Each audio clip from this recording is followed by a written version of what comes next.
Good afternoon, everybody. How is our Cedarfield community doing today? I'm happy to be here with you on this very hot summer day, so hopefully y'all are escaping the heat, staying cool. But summer is here, and so we're looking forward to some fun summer activities. Hopefully you all have some good plans with your family or maybe just friends or loved ones, whatever. So hopefully there's a trip to the beach in there or a nice vacation or something. But obviously we have to be careful about COVID still. That hasn't gone away. So hopefully everybody is staying safe and healthy. All right, today we are going to talk about omega-3 fatty acids, which is the super sciencey term that you've probably heard out there on TV, or maybe you've seen it on the package of some of your foods that you've seen in the grocery store. Maybe you've heard of it and just not really thought about what it is. Maybe you've heard, you've seen, like I said, on a bag or something in the grocery store. This is a good source of omega-3 fatty acids. Or you've heard that you need to get more of these or get plenty of them. And maybe even that they're good for your brain. Or you might need to take a fish oil supplement to get all of your omega-3 fatty acids. So all of these things are true, and these are kind of common things that maybe you've heard of. So we'll dive in a little bit into what these are and why you need them and how you can get them. Because all of those, like I said, all those statements are true. You do need them, they are good for you. All right, so let's have a little science lesson first off, and I'll keep it brief and hopefully simple. All right, so what is a fatty acid? When you hear that, those are two words that kind of in our common language have maybe a negative connotation. Like when we think of fat, we probably think of like fat on our bodies that we're all trying to burn, right? And then acid, well, nothing good ever comes of acid. That's when you think of like acids like battery acid or something that's gonna burn your skin. So throw those notions out of the window when we're talking about this. These are organic chemistry terms. These are sciencey terms. Some of our doctors out there, maybe some chemical engineers, people who've taken some of those science classes a long time ago, took organic chemistry, you're gonna know what I'm talking about. And if you didn't, don't worry about it. All you need to know is we are not necessarily referring to what we think of as fat and acid. So a fatty acid is just a part of the whole fat molecule. All right, so we're gonna step back and kind of review our macronutrients. So we have 3 types of nutrients in our foods that provide calories. So we have carbohydrates, protein, and fat, or another word for fat is a lipid. That kind of helps us distinguish between or differentiate between fat like we think of and fat as like a nutrition term. So these are the 3 parts of our food that provide calories. Now, again, calories tends to have a negative connotation because we all feel like, oh, we have to cut calories so we can lose weight. But we have to think of calories as our friend. Like I've said before, calories for our body is like gas for our cars. Calories are what help our body, provides the energy that our bodies need to do all of the things it has to do. So we need calories, and we have a specific amount of calories that our individual bodies need.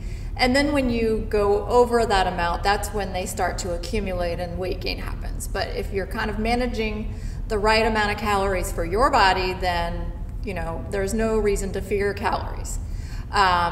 Again, we need them to do a lot of the functions that our body does. All right, so fat or a lipid is one of the parts of food that provide calories for us. This is a great source of calories for fuel for our brain. So that's why it's important to not shy away from fat. And, there's the 2 types of fat. There's saturated fat and the unsaturated fat. We'll talk about those in a little bit more. But fat also, as we know, foods that are high in fat usually tend to taste good. But the fat does have more calories than carbohydrates and protein, so fat does tend to accumulate those calories a lot faster, but they do provide a lot of benefits, and we're going to talk about some of those. Okay, so if you remember when we've talked about fat in the past, there are the two kinds. There's saturated fat and unsaturated fat. So going back to our new term, fatty acids. So when we're talking about fat as a macronutrient, kind of in a general term, we're talking about like molecules of fat. So again, it's kind of sciencey. So it's all the different atoms and they make up a molecule. And there are lots of different types of fat molecules made up of different parts. And a fatty acid is just one of those parts that makes up the whole fat molecule. So hopefully I'm not confusing you too much. And most of this you don't even really need to know. I'm just trying to give you some perspective as to what that term fatty acid means. Anyway, so it is the fatty acid part of the fat molecule that determines whether a fat is saturated or unsaturated. And I won't go into why that is, because it deals with hydrogen bonds and carbon atoms, and you don't need to know all that.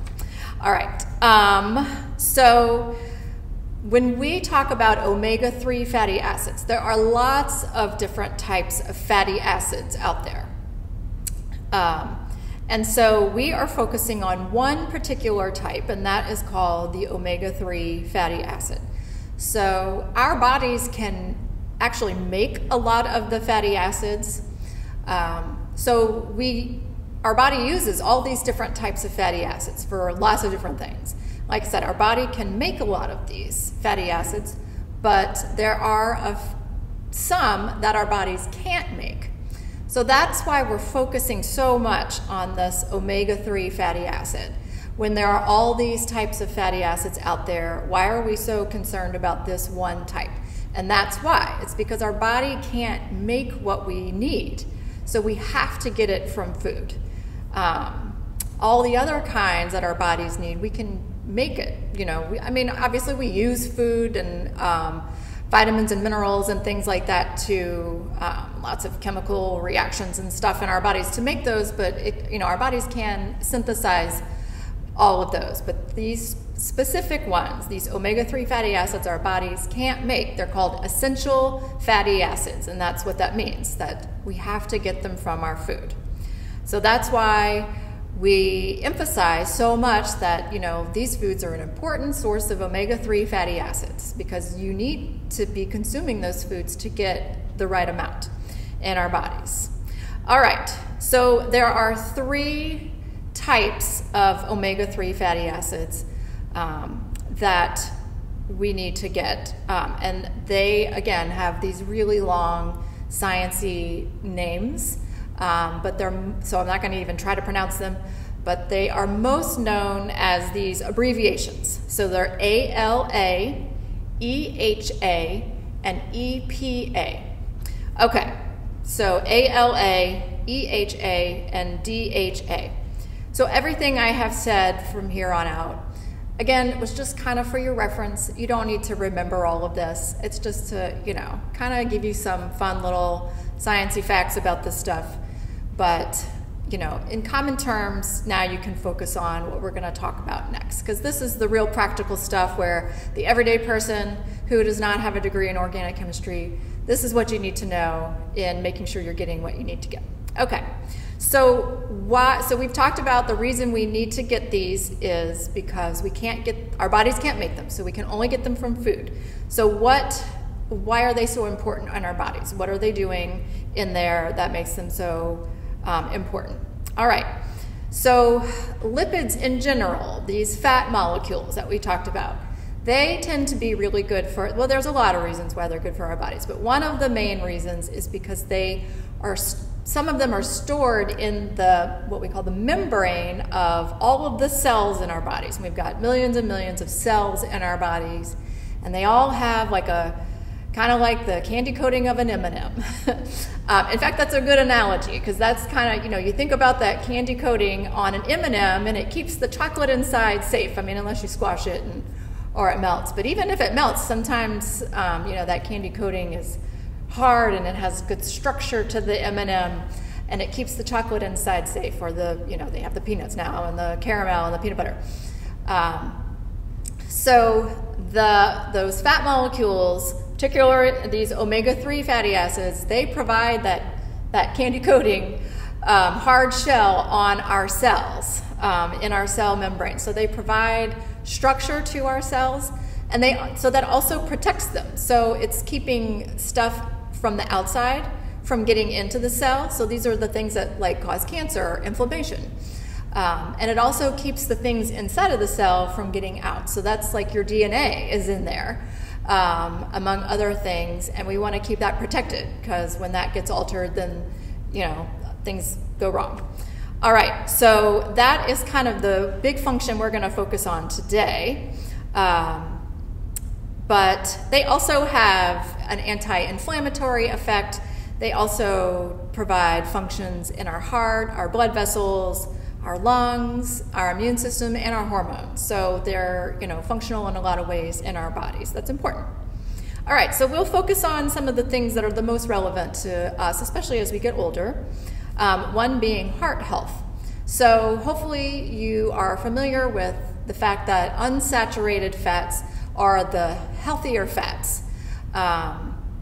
Saturated fats are also essential to our bodies and provide benefits, but that is also the one that is more associated with heart disease and increasing your risk of heart disease. So we want to limit those saturated fats, but it's the unsaturated fats that are the, what we call the good fats, or the healthier fats. So these are the ones that have a heart health, are good for our heart health. They also can potentially lower our cholesterol. They definitely won't raise it. So these are the ones we want to get, that are good for heart health. So there was an epidemiological study done back in the 1970s that showed that, so that the Inuit people of Greenland, so these are the native or indigenous people in Greenland and that area, which are very, they're a fish-eating population. Obviously, they live on the coast, and so they eat a lot of fish.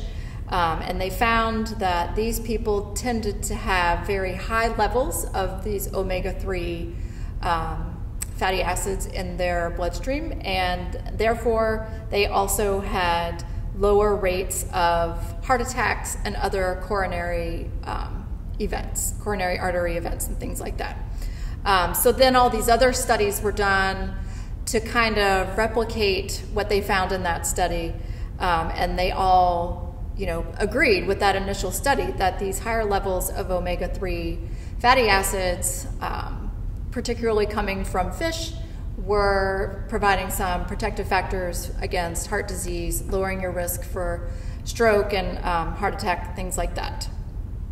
So, so they're a big part of heart health, and that's why you'll often hear that these unsaturated fats are important for heart health. Okay, so moving on to cancer. So there are all kinds of studies out there looking into whether these omega-3 fatty acids can lower your risk or potentially even prevent certain types of cancer.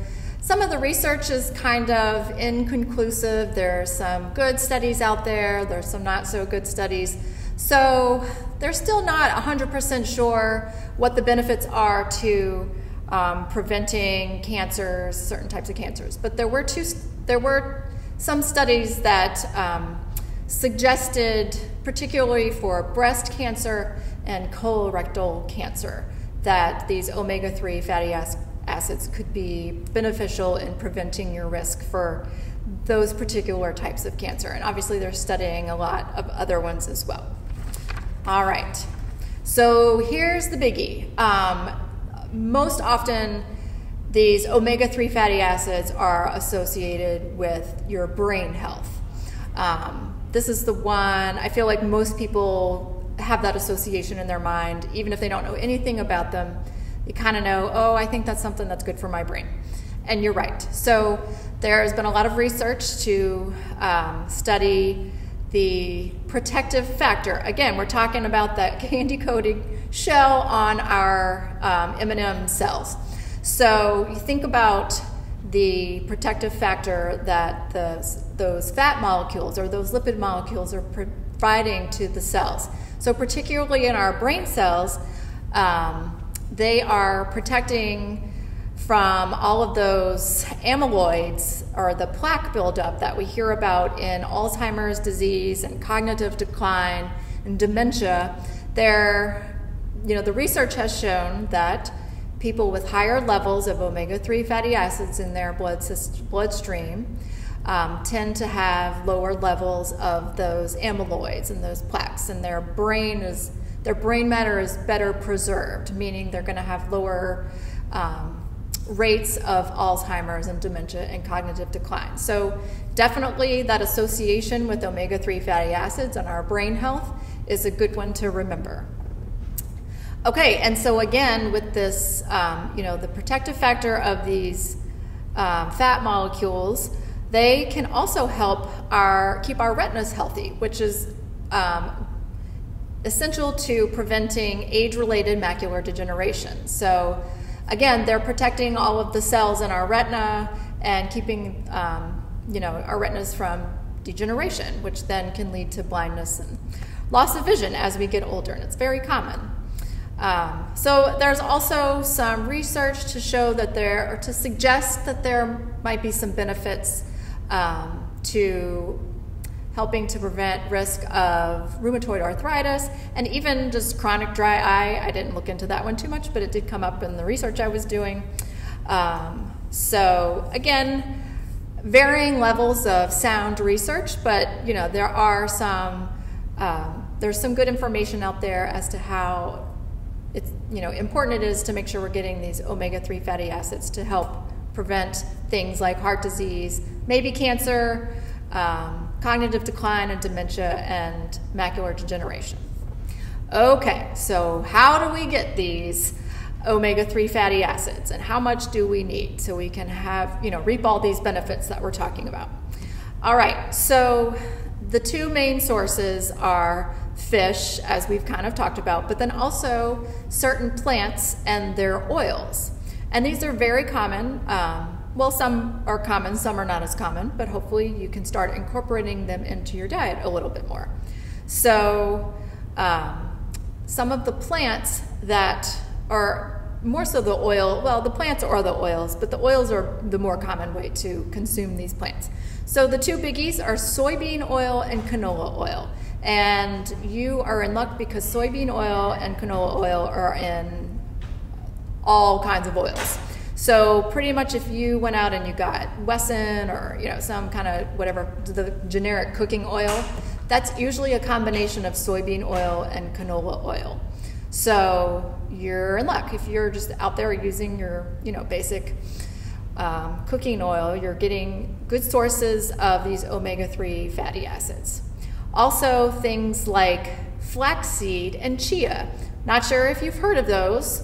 However, you should definitely look into them because they are excellent sources of omega-3 fatty acids.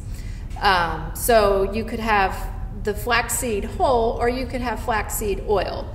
And then chia seeds, I feel like a lot of people kind of have heard of those, especially if you're familiar with the chia pet. Those are chia seeds.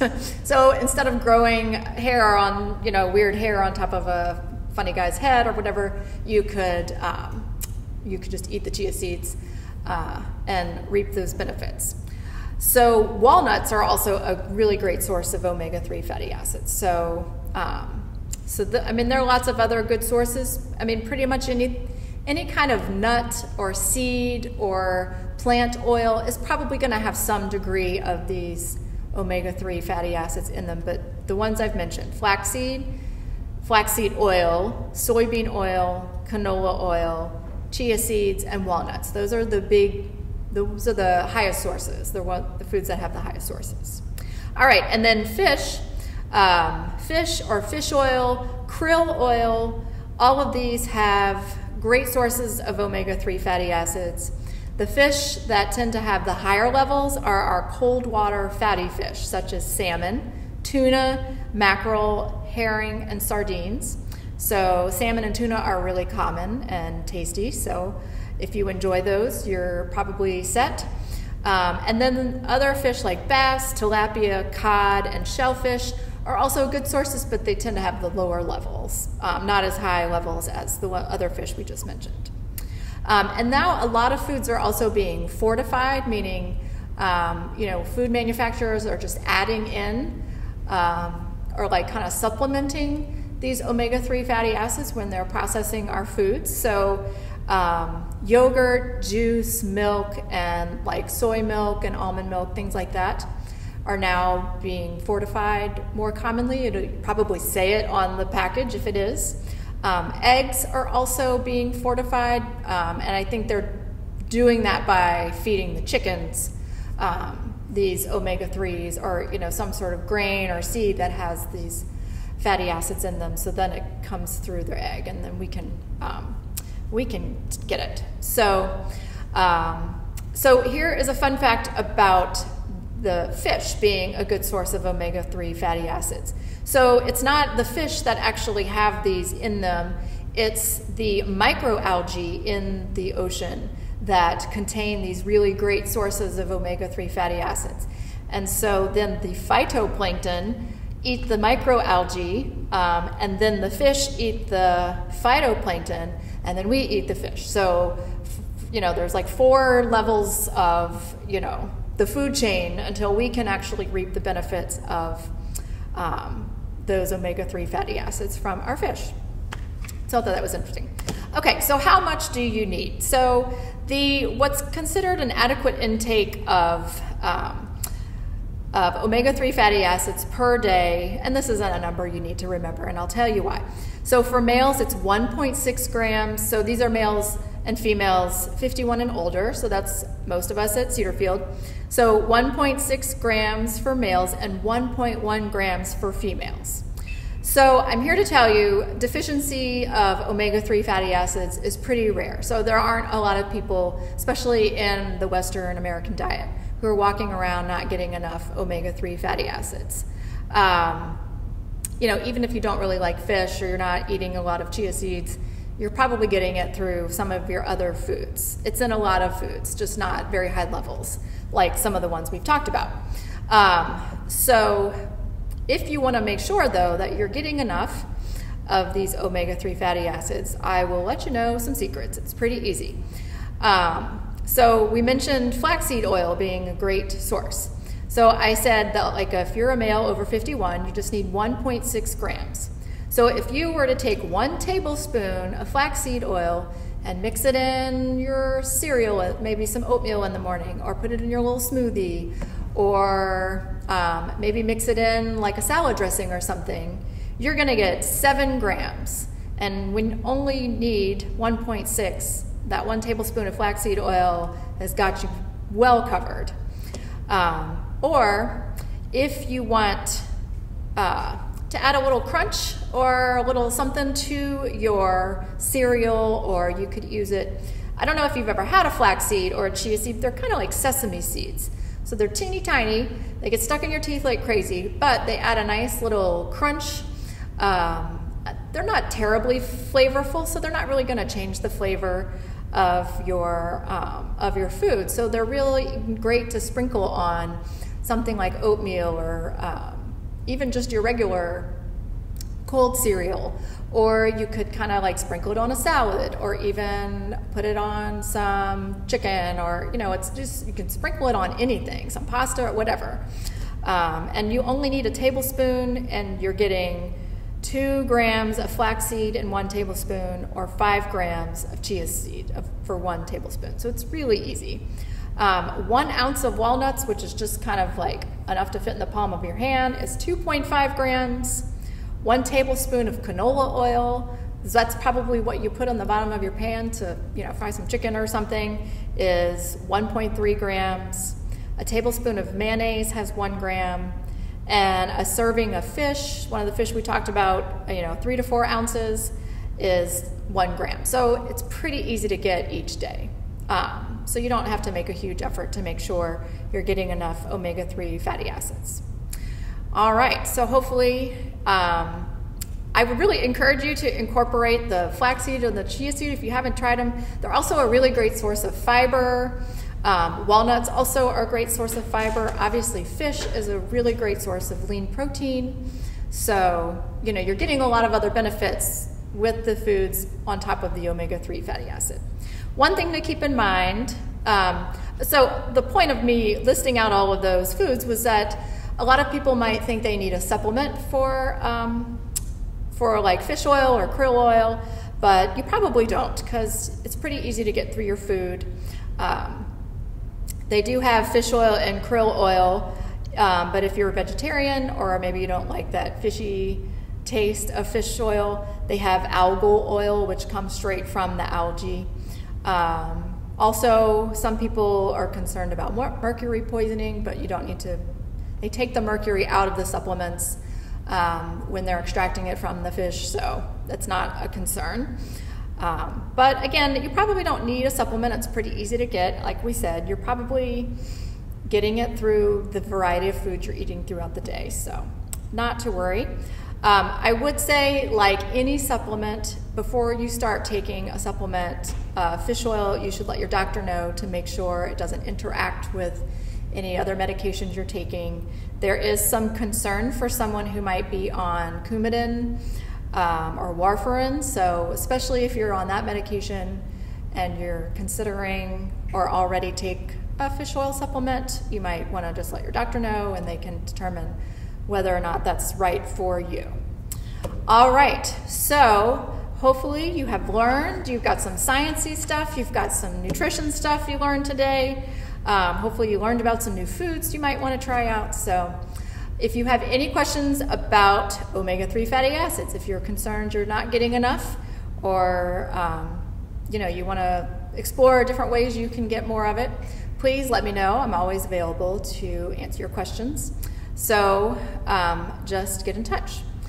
I think that wraps up our show for today, and we will be back next week if all goes well. So I will look forward to seeing you then. Have a great afternoon.